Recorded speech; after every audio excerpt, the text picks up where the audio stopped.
Okay, let's take a look at question 3b from the 2010 scholarship paper.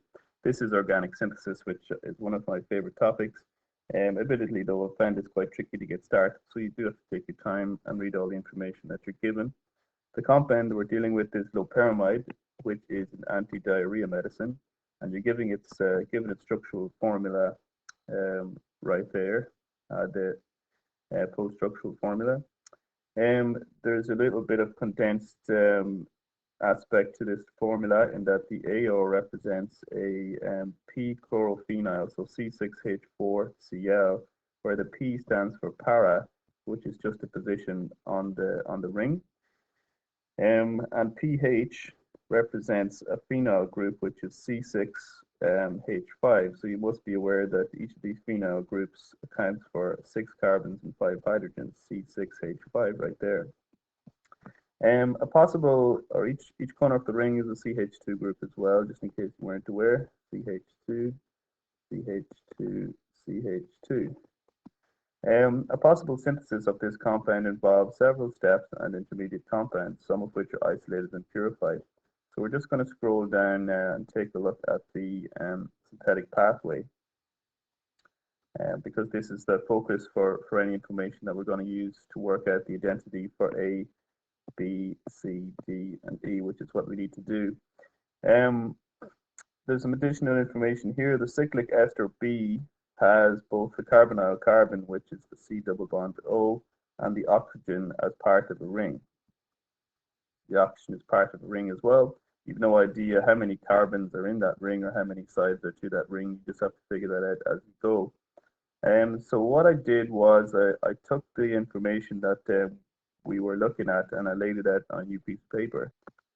So the first thing I did was I tried to basically spot the difference between the starting compound. So let's just call this starting compound here, start, and the end compound down here. So if you play a game of spot the difference, you'll see that this compound here is completely present in the final compound, except for, so the start compound is completely present in the end, apart from the fact that this section here has been taken away.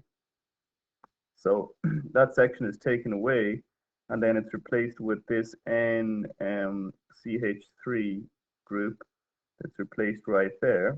So you can see this is still all from the start compound, that's from the start.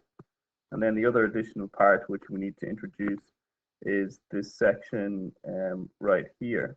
So that must be introduced at some stage as well. So the starting part, which is this, I'll just color that in a different color here to make this a bit more obvious. We'll color the starting part in pink. All of that there is in existence from the beginning. So you can see there that was 2 carbons and an oxygen, 2 carbons and an oxygen, and the 2 phenyl groups. So all that is there from the beginning. So at some point we must introduce the bit in orange here, the CH2, CH2, and then the bit in black here, the nitrogen with the 2 methyl groups attached to it. At some point you need to add that. The other thing not to worry about, I noticed this after a while, was you don't need to worry about this section of the final compound at all, because you simply add it on in the final step. So we don't need to worry about that during the entire synthesis. So we're just focusing on starting with the pink and then introducing this bit in orange and this bit in black. So that's the gist of it. So in simple terms, I've just relayed that what I was talking about there. So if our start compound was this one, and we said that everything in pink is preserved in the final compound, so we can see that right here, everything in pink is preserved from the starting compound. Then we need to get rid of this part from the beginning and introduce the part in black, the nitrogen with the 2 methyl groups, and then the CH2, CH2, which goes to the rest of the molecule, which has the aromatic ring in it. So you can see now that the points of focus that we need to take into consideration. So ideally, we could just go from the start to the finish in one step or one organic synthesis, but unfortunately, it's not that easy. We have to produce a series of intermediate compounds in order to arrive at this final compound right here, which is loperamide. So what we're going to do now is we're going to take a look at the individual steps, and we'll talk about how we end up with elucidating the structures of each of the intermediates. Okay, so the first stage is to get from your starting compound, which is here, and you want to end up with this compound, which I'm not going to attempt to name, but you can see there that by using the colors, we've preserved everything in pink, bar there's something missing there. What's missing is a hydrogen. The hydrogen has been lost because everything else is preserved. The part in black is still there. If you spot the difference, you can match up the two black parts from the starting compound and this compound. The part in blue is new. All of that is new right there. And that has come from the ethylene oxide, which was used as a reagent. So what we need to do is we need to remove this hydrogen in order to make the addition of the ethylene oxide possible. And that's why we use the base. So what we're going to do is we're just going to use a new arrow. We're reacting this with a base. So let's just say it's sodium hydroxide. And the base will remove that proton. Base is a proton acceptor. And then what we'll have now for intermediate A, which is our first structure that we're supposed to draw, we'll have carbon, phenyl, phenyl. There's a positive charge because you've removed the proton. And then you have your carbonyl group, and then the rest of the stuff, which is in black. OCH2CH3. And you can check that with the formula that you've been given for A. You have two phenols, so pH2, we have both of those. You have C4, which we have 1, 2, 3, 4 of. And then you have two oxygens, which are there and there. And then there's a charge, an overall negative charge that should be right there, because you've removed the positive charge of the proton. So that should be a negative charge. So there's an overall negative charge right there, which is why that's outside the square brackets. So that's our carbocation intermediate, or carboanion intermediate. So carboanion intermediate, which is compound A. Then if we continue on down now, so we're looking at compound A. So we're now looking at compound A, and we just said that this part here in blue is as a result of addition of the ethylene oxide. So if you think of ethylene oxide, initially it's a cyclic compound there, but you could redraw it once it gets ready to react. You can redraw it as it opens out into this. So it's you could call it a zwitterion, but it has two charges on it. So the positive part, the positive end here, is going to attack the negatively charged carboanion there, and that's how you introduce this blue section onto your compound. Then after that, from this point here, we're talking about a loss of CH3CH2O. So we're talking about a loss of that. So we've just introduced the stuff in blue, and we may not actually be losing that, because you can see there that there's a CH2CH3O group down at the bottom as well in black. So don't just assume that you've added that and then you're going to remove it, because what happens next is we get compound B, which is a cyclic ester. So let's take a look at the possibility for what that could be. So the way I figured out B was, well, I knew that it was a cyclic ester, so I knew, and they also gave us the additional information in the question that ester B has both the carbonyl carbon and oxygen as part of a ring. So I knew that we needed to have the carbonyl carbon was going to be preserved, and then it was a choice of either losing it here or losing it here. Now, if you lose it here, you can only form 1, 2, 3 atom ring, which is not very likely. And also, you'd have to try and link it up there, which is again not likely. There's no functionality there. So what actually happens is this group is lost, so we lose this, and then we have 1, 2, 3, 4, 5 atoms cyclizing like that to get a 5-sided or pentane, not 5-sided, pentagon shaped cyclic ring. So what we get here, we're just going to continue using our colors to show preservation of what we started with. So we have our carbon with the two phenyl groups coming off it. We have the carbonyl carbon, which is still preserved. And then the rest of it is going to be in blue because it's from the this other section here. So it's going to be CH2, which is that CH2 right there, then CH2 at the top, which is this one, and then the oxygen, which was negatively charged, attacks the carbonyl carbon. Remember, a carbonyl carbon has a slightly positive center due to the difference in electronegativity between the oxygen and the carbon right there. So that is your cyclic ester. That is structure for B. And you have a loss there. You have a loss of your OCH2CH3. So you have a loss of that. And if you want to check the cyclic ester, well, they haven't given you any formula for B, so that's what we're assuming B is. At least we know that it's a cyclic ester. There's the ester group right there. Okay, what happens next? Well, after that, you treat compound B with some HBr. Okay, so hopefully you can see the problem of cyclizing our intermediate here, because this needs to be a linear compound in order to join on to the aromatic ring for the final step of the synthesis. So you want to have the synthesis in front of you on a piece of paper just to follow what I'm saying here. So if we go back to what we did at the start, so we can see here the starting compound is going to be added on all down here. You don't want to have any cyclic ring inside that because that's already included when you make that final step. So what I'm saying here really is that we need to break this ring. We need to break the cyclic ester in order to be able to continue with our synthesis. So what we do is we treat it with HBr, and what happens is the hydrogen from here is going to attack the lone pair of electrons in the oxygen, and then the bromine is going to add on to one of these carbons at the end here. So what we get is you get your part in pink, which is still preserved. This much is preserved anyway. The carbonyl carbon is still there. Then you have your blue section, which was CH2, CH2, and I'm just going to use a different color. Let's just stick with the black there for the hydrogen, which was, or the bromine rather, which is added from the HBr. So that hydrogen attacks here, the oxygen which was on here.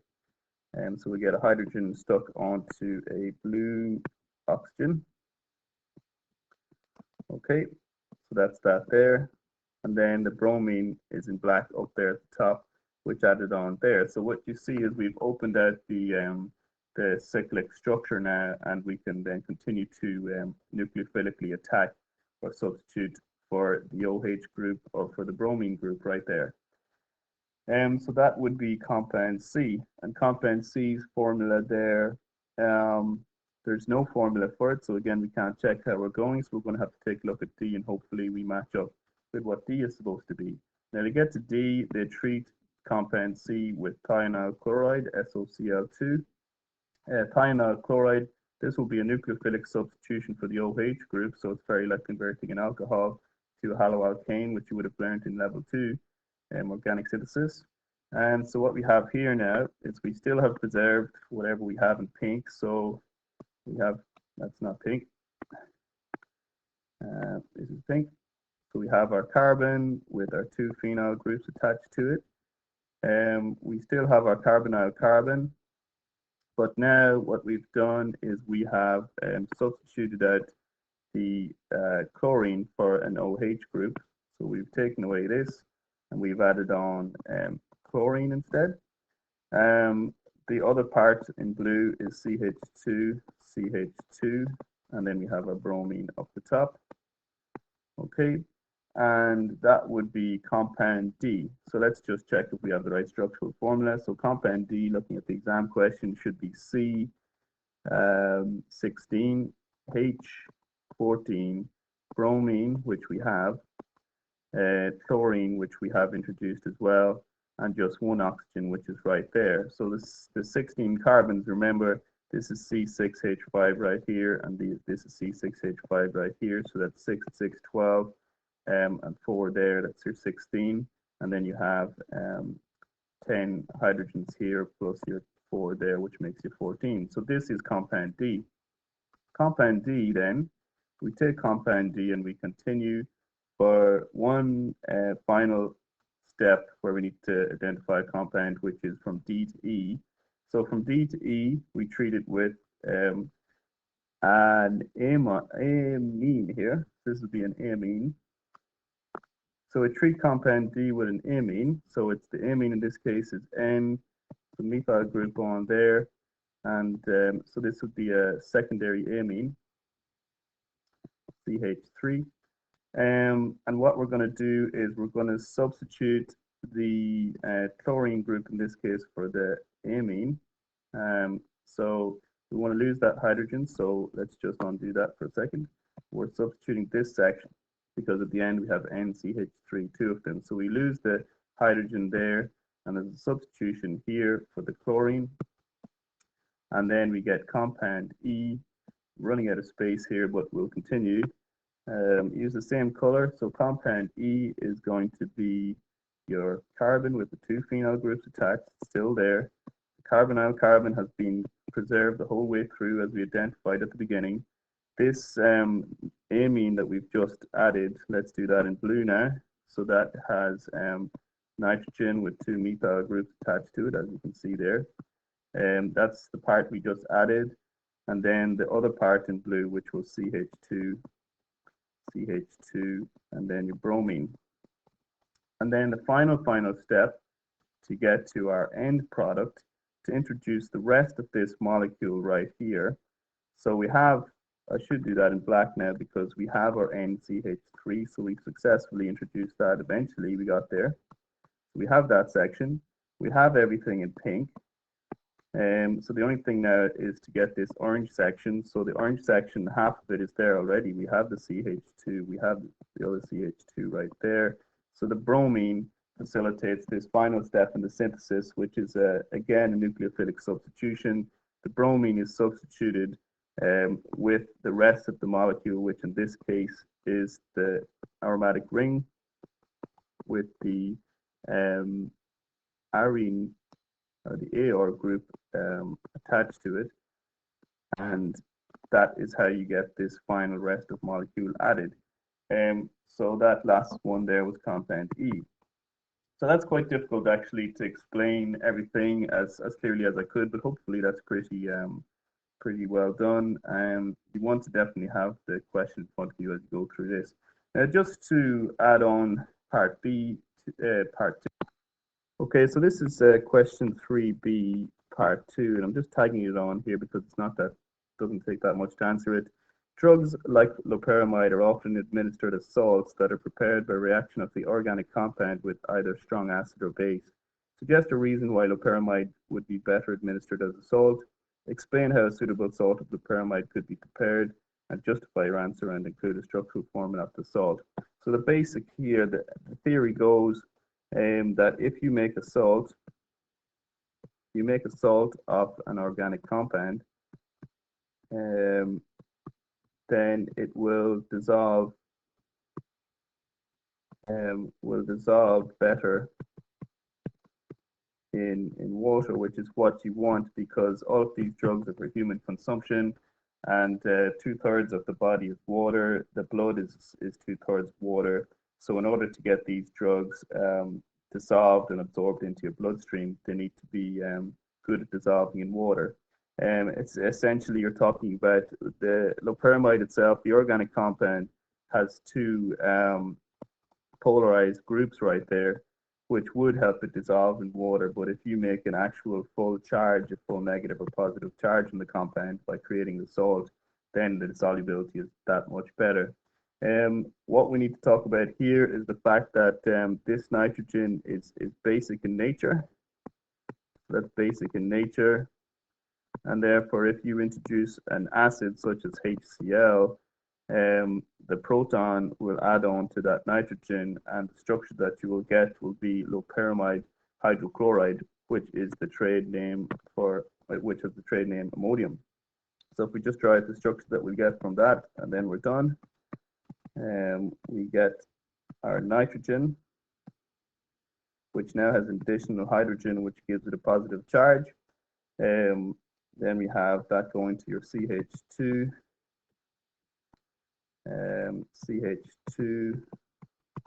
your two phenyl groups, your carbonyl-carbon, and then your amine stuck at the end there. The chloride could be written like that, or it could be written associated with the charge right there. So that's known as loperamide hydrochloride. Loperamide hydrochloride, which has the trade name Imodium. Okay, so that is the answer for that. We can take a look at the NCA answer for this. They just have up here, there's the structure must show the charge of nitrogen of the tertiary amine. So that's that nitrogen that they attack, not this one. And then loperamide is weakly basic due to the amine group. So the salt preparation would be by reacting with an acid such as HCl and crystallizing the salt from solution. So that's the answer to question 3B from the 2010 scholarship paper.